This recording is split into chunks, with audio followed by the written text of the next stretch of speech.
everyone, welcome back to my channel। ये mistake that change our life का next part है।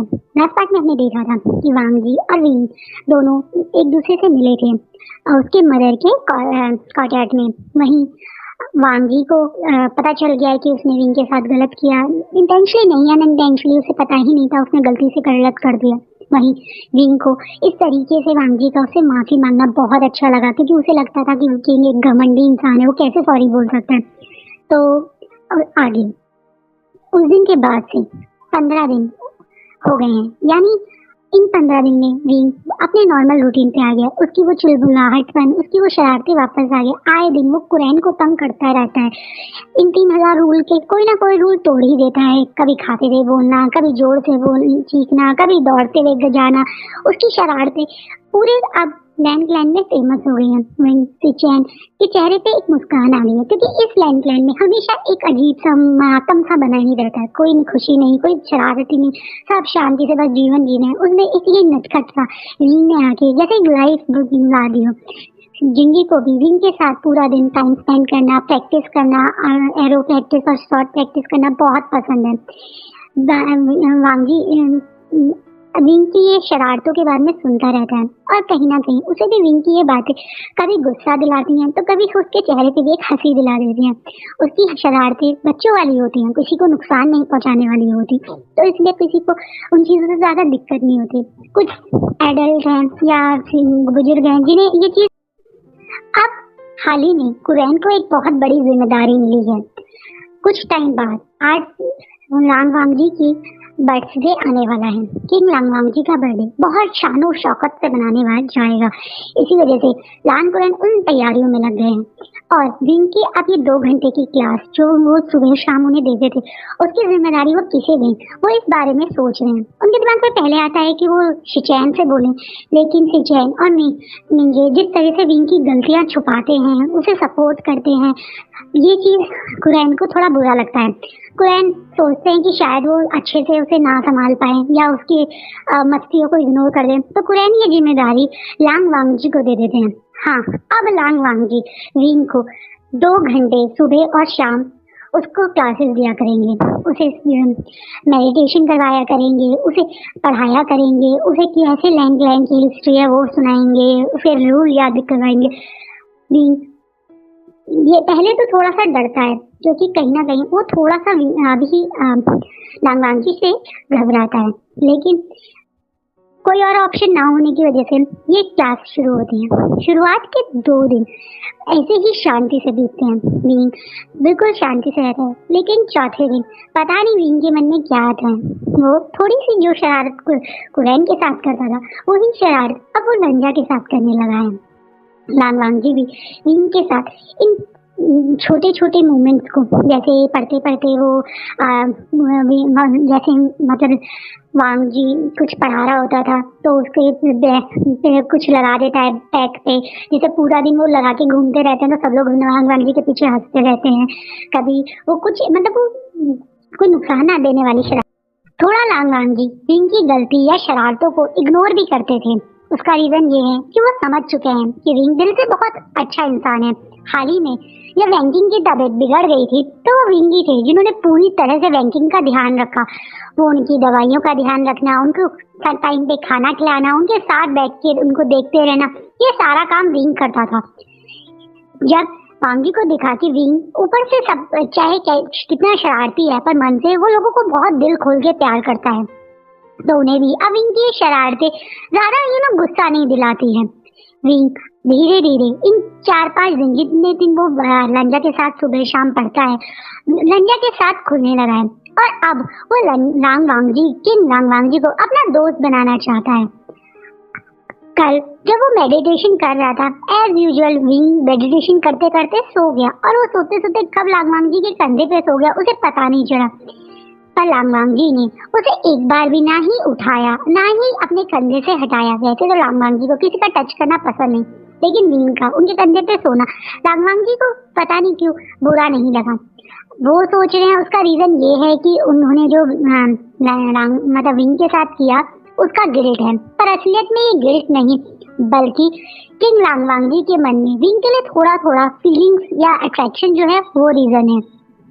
अब आज फाइनली विंग जब लांगवांग जी कुछ लिख रहे हैं तो उनके डेस्क पे आके अपने दोनों हाथों से मतलब कोनी दोनों रख के दोनों हाथों की और अपने फेस को अपने हाथों के बीच में रख के बड़ी क्यूटली लांगवांग जी को देखने लगा। लांगवांग जी ने गुस्से में उसकी तरफ देखा और पूछा, क्या देख रहे हो? लंजा, तुम ऊपर से लगते ही गुस्से लो, पर अगर तुम थोड़ा शांत बैठो तो तुम बहुत क्यूट भी हो। किंग लांगवांग जी अपने लिए क्यूट वर्ड सुन के थोड़ा सा शॉक होते हैं और फिर और जोर से विंग को घूरने लगते हैं। अरे मैंने तुम्हें कॉम्प्लीमेंट दिया है, तुम मुझे घूर क्यों रहे हो? वैसे लंजा, तुम और मैं दोस्त बन सकते हैं।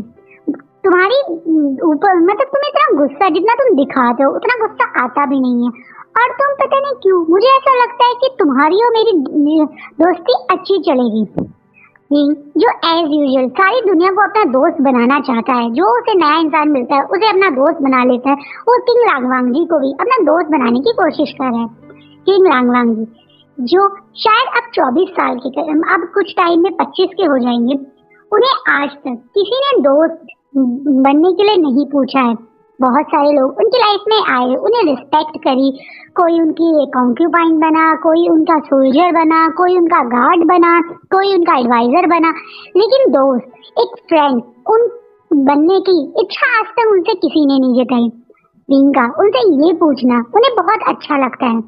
वो ज्यादा रिएक्शन तो नहीं देते, पर मन में वो बहुत खुश हुए और उन्होंने बिल्कुल भी विंग को मना नहीं किया कि वो उसके दोस्त नहीं बन सकते। विंग जो समझ गया कि अगर उन्होंने ना नहीं है तो इसका मतलब मैं उनका दोस्त बन सकता हूँ। वो भी आज से किंग लांगवांग जी को लंजा बोलने लगा। एक बात और हैरानी की है, पिछले कुछ दिन से किंग लांगवांग जी को लंजा बोलता है, और इस बात के लिए किंग लांगवांग जी ने उससे बिल्कुल भी गुस्सा नहीं करा, ना ही उसे टोका। ये बात मिंग्याओ शूशे को बहुत बुरी लगी। आजकल उसे विंग का इतना फ्रेंडली होना किंग लांगवांग जी के साथ और उनका बर्थ नेम लेना बहुत गुस्सा दिलाता है। मिंग्याओ जो इस समय शाम को किसी काम की वजह से किंग लांगवांग जी के पास बैठा हुआ है, वो कुछ हरम के काम के या कुछ सर्विस के रिगार्डिंग बात करने आया था किंग लांगवांग जी से। वो चाहता था कि वो भी एक परफॉर्मेंस दे किंग लांगवांग जी के बर्थडे में, तो वो किंग लांगवांग जी के पास बैठना इस समय वो पूछने आया है। किंग लांगवांग जी को उसने बातों बातों में लंजा बोला, जिस बात पे किंग लांगवांग जी ने गुस्से में उसे तुरंत टोक दिया और बोल दिया कि तुम मुझे या तो किंग बोलो या फिर जो जैसे तुम अब तक मुझे अल्फा या हस्बैंड बोलते हो वो बोलो, लंजा मत बोलो। अब मिंग्याओ गुस्से में पैर पटकता हुआ वहां से जा रहा है और उसे ये चीज बहुत बुरी लगी। उसे ये बुरा लगा कि उसे क्यों मना करा जब उन्होंने विंग को मना नहीं करा। धीरे धीरे विंग की पॉपुलैरिटी, उसकी आदतें पूरे लान क्लैन में फेमस होती जा रही है। मिंग्याओ और शूशे इस बात पे जल भी रहे हैं। वहीं शूशे की नजर विंग के लिए कभी शुरू से अच्छी नहीं है। वो मौका देखते हुए कभी भी विंग को टच करने लगता है, कभी भी विंग के पास आके खड़ा हो जाता है, कभी उसे कंधे मारता है। विंग जो भी सही समझ नहीं पा रहा है कि वो उसको मतलब विंग इतना इनोसेंट है, इतना मस्तीखोर है, उसे इन चीजों को ज्यादा नोटिस नहीं करता और वो इस तरीके से सोच भी नहीं रहा कि सुशो से गलत तरीके से टच कर रहा है, तो वो इन चीजों को मतलब गौर नहीं कर रहा। लेकिन जिंगी को ये चीज थोड़ी अजीब लगती है। जिंगी जो जिसे थोड़ा थोड़ा सुशे के बारे में पता है, उसको उसके साथ के लोग बता देते हैं, तो उसको पता है कि सुशे एक अच्छा इंसान नहीं है। बात यह है कि मिंग्याओ उसे ने आज तक अपनी पावर का यूज करके सुशे के बारे में डिटेल जो सुशे हरकतें करता है उसको कभी कुरैन या लांगवांग जी के कानों तक पहुंचने नहीं दिया है, और ना ही मिंग्याओ रैंकिंग और नी मिंजो जानते हैं। वरना अगर उनमें से किसी को पता होता तो अब तक तो सुशे लाइन क्लाइन से बाहर होता अपनी हरकतों की वजह से। तो वो चाहता है कि वो विंग को कुछ मतलब बताए सुशे के बारे में, लेकिन वो बता भी नहीं सकता क्योंकि उसके पास कोई प्रूफ नहीं है, तो बेचारा भी इग्नोर कर रहा है सुशे को। ऐसे करते करते करीबन मतलब 2 हफ्ते और निकल जाते हैं और आज है वो बड़ा दिन, आज है किंग लांगवांग जी का जन्मदिन। पूरा लैंड दोबारा से डेकोरेटेड है, बड़ी बड़े कलरफुल कर्टेन्स, लालटेन्स और फ्लावर्स, बड़े बड़े फ्लावर की वॉल्स लगे हुए हैं। एक तरीके से पूरा लैंड का, स्पेशली ये हॉल जो लैंड का मेन हॉल है वो अच्छे से डेकोरेट किया गया है। आज बहुत सारे क्लाइंट के लोगों को इनविटेशन भी भेजा गया है। ऑलमोस्ट ऐसा कोई क्लाइंट नहीं है जिसे नहीं इनविटेशन भेजा हुआ है। वहीं वीन भी आज बड़े खुशी से रेडी हुआ है। उसे लग रहा है शायद उसे मौका मिलेगा अपनी मतलब क्लाइंट के लोगों से मिलने का, अपने जंचा, अपनी सीजे या अपनी अंकल आंटी से मिलने का, पर उस बेचारे को नहीं पता कि कुरैन ने उन्हें इनवाइट नहीं किया है। वीन अपनी एक्साइटमेंट में खुशी से बहुत अच्छे से तैयार होता है। वो नॉर्मल से अलग आज तैयार होता है। आज उसने व्हाइट नहीं बल्कि एक स्काई ब्लू कलर की बड़ी प्यारी एम्ब्रॉयडेड हानफू पहना, मतलब रोब पहनी हुई है। उसने सिल्वर कलर का ऊंचा सा एक बन बनाकर उसमें वो हेयर पिन लगाई हुई है जो उसको वेडिंग उसकी हेयर पिन वाली मिली है। इतना ही नहीं, उसने हल्का सा मेकअप भी करा है क्योंकि वो ये तैयार होके अपने बहन भाई और अपने अंकल आंटी को बताना चाहता है कि जैसा उन्हें उनसे पता है कि उसके अंकल आंटी इस समय सोच रहे होंगे कि विंग के साथ लैंड में कुछ गलत तो नहीं हो रहा या उसके साथ कुछ गलत हो रहा होगा, वो दुखी होगा। तो वो आज अब और अच्छे से तैयार हुआ है ये सोच के कि वो अपने अंकल आंटी से मिले तो उन्हें पता चले कि विंग बिल्कुल नॉर्मल है या वो खुश है। हाँ, वो यहाँ खुश है, वो बिल्कुल दुखी नहीं है। और आजकल जिस तरह से वांगजी के साथ वो टाइम स्पेंड कर रहा है वो उस चीज से भी काफी खुश है। ये सोच के वो आज बहुत अच्छे से तैयार हो रहा है। जैसे ही जिंगी उसके कक्ष में आता है तो उसकी आंखें भी खुली रह जाती है। जिंगी उसे देखते ही बोलता है, अरे वाह मास्टर वी, आप तो बहुत ही सुंदर लग रहे हैं, है ना। वो क्या है ना, आज मैं तुम्हें अपने भाई और अपनी सीजे से मिलने जा रहा हूँ। तुम्हें पता है मेरी सीजे तो मुझसे बहुत ज्यादा सुंदर है। वो हमें उनके ऊपर हर कलर खिलता है और पर्पल तो उनका फेवरेट कलर है। वैसे तुम जंचा से भी मिलना, वो भी बहुत हैंडसम है।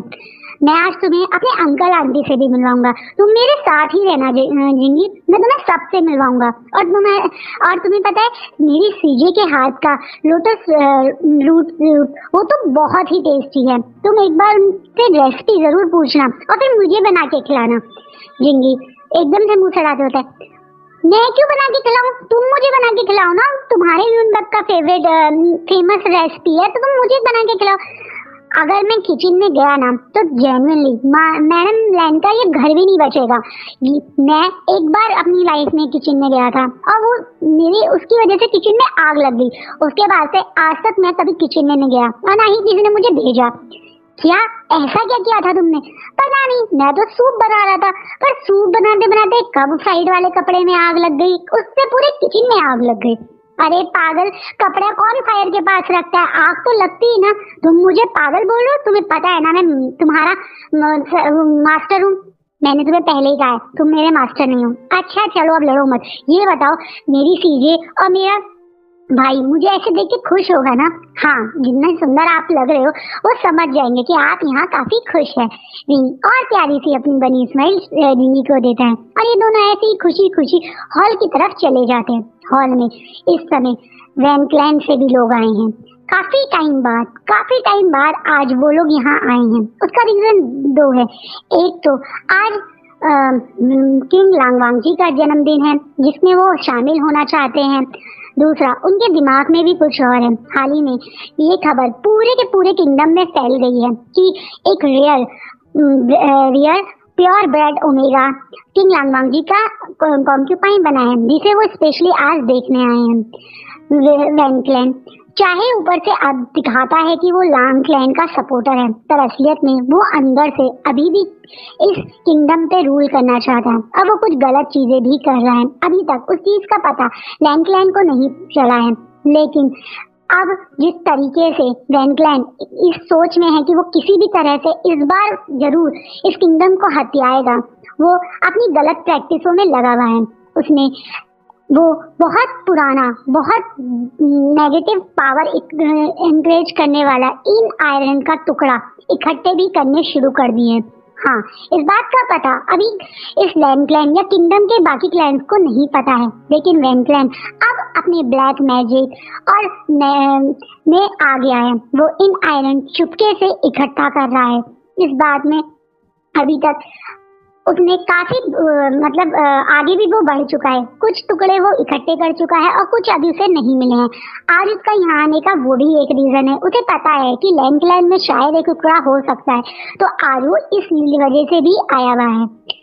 वो वैन क्लैन के तीनों लोग, वैन रोहान, उसके दोनों बेटे वैन चाओ और वैन ज्यू और उसका बेटे का बेस्ट फ्रेंड और एक तरीके से उसका राइट हैंड वैन जूलियो, सब यहाँ पे आए हुए हैं।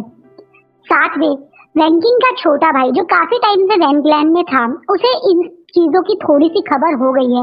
वो इसके बारे में अपने किंग लांगवांग जी को, अपने ब्रदर इन लोगों को बताने भी चाहता है।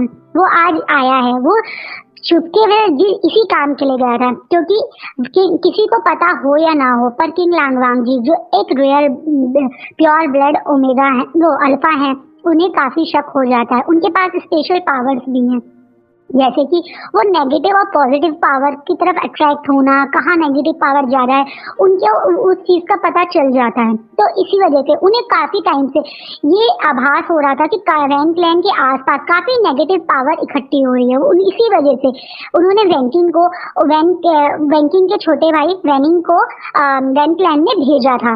और आज वैनिंग भी वैन क्लैन में आ रहा है वापस।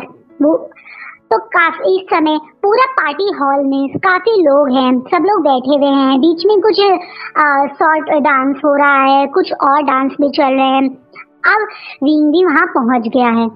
जैसे ही विंग वहां पहुंचता है तो उसे देखकर हर कोई एक ओमेगा भी, बीटा तो बीटा, एक ओमेगा भी अपनी नजर उससे हटा नहीं पाता है। विंग जो कहने को एक सिंपल से एक लाइट ब्लू कलर के हानफू में, जिससे बहुत थोड़ी सी एम्ब्रॉयडरी है, रेडी होके आया है। लेकिन वो बाकी उसकी वांगजी के बाकी कॉन्क्यूबाइन जो महंगे सिल्क के रोब पहन के आई हैं, उनसे ज्यादा हैंडसम लग रहा है। इतना ब्यूटीफुल, इतना अट्रैक्टिव, जिसे देख के एक बार को वेंचाओ के मुंह में लाल एक तरीके से वो लस्ट वाला भी आ जाता है। वहीं जिन जर्शान आज विंग से किसी और बारे में मिलने आया है। उस दिन जब जिन जर्शान वहां पहुंचा था एक तरीके से जैनक्लैन में, तो उसे यानली अच्छी लगी थी। वो यानली के बारे में विंग से आज बात करना चाहता है। वो अपने फादर से बात करने से पहले एक बार विंग से पूछना चाहता है कि कहीं यानली का किसी और से रिश्ता तय या नहीं हुआ। वो एक कहने को जिन क्लैन लीडर का बेटा है और नेक्स्ट जिन क्लैन लीडर होगा, लेकिन उसके बावजूद उसकी आदत उसके फादर की आदत से बहुत अलग है। उसके फादर जो एक तरीके से काफी एजेड है, उसके बाद भी उनकी नीयत अच्छी नहीं है। वो उन्होंने पता नहीं कितनी सारी कॉन्क्यूपाइंस रखी हुई हैं। वहीं अभी भी उनकी गंदी नजर विंग के ऊपर है। वहीं जिन जर्शान बिल्कुल अलग है। वो एक अपनी मदर के, उसके अंदर अपनी मदर की नेचर ज्यादा है, जो कि एक बहुत शरीफ, बहुत समझदार और लेडी है। वो अभी भी जिन जर्शान को एक अच्छी चीजें, एक अच्छी नेचर सिखाती हैं। इसी वजह से वो कुछ भी स्टेप लेने से पहले विंग से बात करना चाहता है यानली के बारे में। एक तरीके से इस समय जैसे ही विंग वहां पहुंचता है तो सबकी नजरें जैसे उसके ऊपर हैं। ये चीज किंग लांगवांग जी को कुछ अच्छी नहीं लगती, पर क्योंकि किंग लांगवांग जी को पता है कि विंग उनकी लाइफ में एक पनिशमेंट, उसके लिए को पनिशमेंट के थ्रू आया है, तो वो उसे उस तरीके से सबके सामने इंट्रोड्यूस नहीं करवा सकते अपना कॉन्क्यूपाइन बोल के। हाँ, सबको पता है कि वो किंग लांगवांग जी का कॉन्क्यूपाइन है, बट जैसे होता है ना कि अपने पास में बैठाना, वो उसे नहीं बैठाते हैं, उसे वो दूर बैठाते हैं अपने भाई और अपने ब्रदर इन लॉ के पास में, यानी हमारे लैंड शिचैन और नी मिंजो के पास में बैठाते हैं। नी मिंजो जो देख रहे हैं कि उनके विंग को सब लोग ऐसे घूर रहे हैं, वो तुरंत विंग के पास जाते हैं और विंग के पास में खड़े हो जाते हैं, और जो लोग उन्हें घूरे तो उन्हें उल्टा घूरने लगते हैं। नी मिंजो का ये नेचर देखे, नी मिंजो एक शॉर्ट टेम्पर, बहुत ज्यादा गुस्सा है, लेकिन बहुत पावरफुल वॉरियर है। वो तो उनसे कोई जल्दी से पंगा नहीं लेना चाहता, इसलिए सब लोग एकदम से विंग से नजर हटा लेते। विंग इस भीड़ में अभी भी अपने फैमिली को देख रहा है, पर उसे जब वो नहीं दिखते तो वो बेचारा ना चाहते हुए बहुत अपसेट होके साइड में आके बैठ जाता है। नी मिंजो के पास साइड में आके बैठ जाता है। अब एज यूजुअल निंजाओ पॉइंट्स बढ़ाने के लिए और अपने आप को सबके बीच में अच्छा दिखाने के लिए एक परफॉर्मेंस देने आता है। वो एक परफॉर्मेंस देता है, वो गाना गाता है और डांस करता है, थोड़ा सा गाना गाता है और डांस ज्यादा करता है। उसकी परफॉर्मेंस के बाद सब लोग उसको अप्रिशिएशन भी देते हैं, तालियां भी बजाते हैं। किंग लांगवांगी भी उसके लिए तालियां बजाते हैं। निंजाओ जो देख रहा है कि किंग लांगवांगी इस पूरी पार्टी में बार बार विंग को देख रहे हैं, क्योंकि विंग जो इतने अच्छे से आज तैयार हुआ है, तो ना चाहते हुए भी किंग लांगवांगी जब से वो इस हॉल में आया है उनकी नजर भी विंग से हट नहीं पा रही है। वो भी बार बार विंग को ही देख रहे हैं। इवन मिंजाओ के डांस में शायद उन्होंने मिंजाओ को 1 या 2 बार ही देखा होगा। पूरे टाइम सब लोग विंगा को डांस देख रहे थे और किंग लांगवांगी विंग को देख रहा है। तो वो विंग की इंसल्ट करने के लिए सबके बीच में ऐसे ही विंग को बुला लेता है कि अगली परफॉर्मेंस विंग की है। विंग जो बिल्कुल प्रिपेयर नहीं था, उसे पता ही नहीं था कि इस टाइप का कुछ हो जाएगा, वो एकदम से घबरा जाता है। निंजाओ बड़े स्माइल करते हुए सबके बीच में बोलता है, विंग क्या हुआ, तुम्हें तो पता है आज हमारे किंग लांगवांगी का जन्मदिन है। हम सब कॉन्क्यूबाइंस कुछ ना कुछ कर रहे हैं। जैसे वैंकिंग ने पूरे यहाँ की डेकोरेशन करी है, मिंगियाओ ने खाने की सारी रिस्पॉन्सिबिलिटी ली थी, शूशे ने गेस्ट के लिए स्पेशल सारी तैयारियां करी हैं उनकी रूम में। तो तुमने भी तो कुछ किंग लांगवांगी के लिए स्पेशली सोचा होगा। मुझे पता है तुमने जरूर एक सीक्रेट परफॉर्मेंस उनके लिए रेडी की है ना। अब बेचारा विंग और ज्यादा स्ट्रेस हो गया। एक तो वैसे ही वो पहले से अपसेट था कि उसकी फैमिली नहीं आई। वो बेचारा इतने मन से यहाँ अपनी फैमिली से मिलने आया था, पर उसकी फैमिली यहाँ है नहीं, उसे वैसे ही बहुत बुरा लग रहा था। अब इस तरीके से उसे सबके बीच में उस बेचारे को आइडिया नहीं था, अब बोल दिया तो वो जैसा उसका नेचर है, वो इतनी जल्दी हार मानने वालों में से नहीं है। वो बीच में आता है और बड़े उससे पहले सबको बो करता है, फिर बोलता है, बिल्कुल सही कहा आपने निंजाओ। हाँ, मैंने कुछ स्पेशल ही सोचा है किंग लांगवांगी के लिए। आपको पता होगा किंग लांगवांगी को म्यूजिक का बहुत शौक है। जिस तरीके से आपने इतना अच्छा डांस किया, मैंने भी किंग लांगवांगी के लिए एक छोटा सा सॉन्ग प्रिपेयर किया है। ये सॉन्ग मैं उनको सुनाना चाहता हूँ। इतना बोलने के बाद विंग ने तुरंत जिंगी को इशारा किया और जिंगी दौड़ के उनके लिए उनकी बांसुरी, जिसे वो हमेशा अपने पास रखते हैं, ये ब्लैक कलर की बांसुरी जाके दे देता है। ये बांसुरी विंग के मदर और फादर की आखिरी निशानी है। विंग को पता नहीं ये इनके मदर की थी या फादर की थी या किसने उन्हें दी थी, पर उसे ये पता है कि मैडम यू ने उसे यही कह के दिया था कि ये तुम्हारे मदर फादर की निशानी है। बचपन से विंग इस बांसुरी में म्यूजिक बजाता है, एक ऐसा धुन जो उसे नहीं पता उसने कहाँ सुनी थी, कब सुनी थी, शायद किसी सपने में सुनी थी या उसको खुद दिमाग में आ गई। वो धुन दोबारा से बजाता है और जैसे ही वो धुन बजाना शुरू करता है, हॉल का हर कोई उसके म्यूजिक में कहीं गुम हो जाता है। एक सॉफ्ट सी मेलोडी, एक ऐसी मेलोडी जो शायद बहुत टाइम बाद यहाँ पे बैठे हुए सब लोगों ने सुनी थी।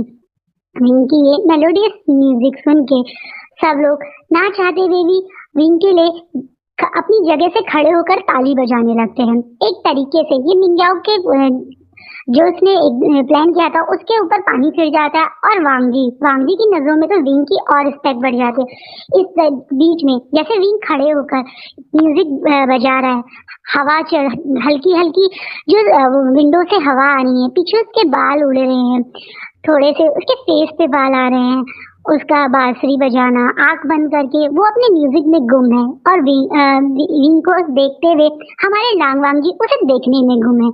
इस ब्यूटीफुल से प्यारे से ओमेगा का लांगवांगी के लिए ऐसे सबके बीच में इतना प्यारा सा गाना सुनाना ना चाहते हुए सबको बहुत ज्यादा विंग को देख के एक्साइटेड फील हो रहा है। वहीं किंग लांगवांगी जी अपनी जगह से उठ के कब धीरे धीरे कदमों से विंग के सामने बिल्कुल सामने आके खड़े हो जाते हैं, उन्हें पता नहीं चलता। और आज का चैप्टर हम यही रोकते हैं। तो सो गाइस, कल क्या होगा, हम मतलब क्या किंग लांगवांगी जो सबके बीच में आ गए हैं वो अब क्या करेंगे, क्या विंग को कुछ सरप्राइज देंगे, विंग का क्या होगा वो हम कल जानेंगे। एंड आई होप गाइस आपको मेरा फैन फिक्शन अच्छा लग रहा हो। Thank you.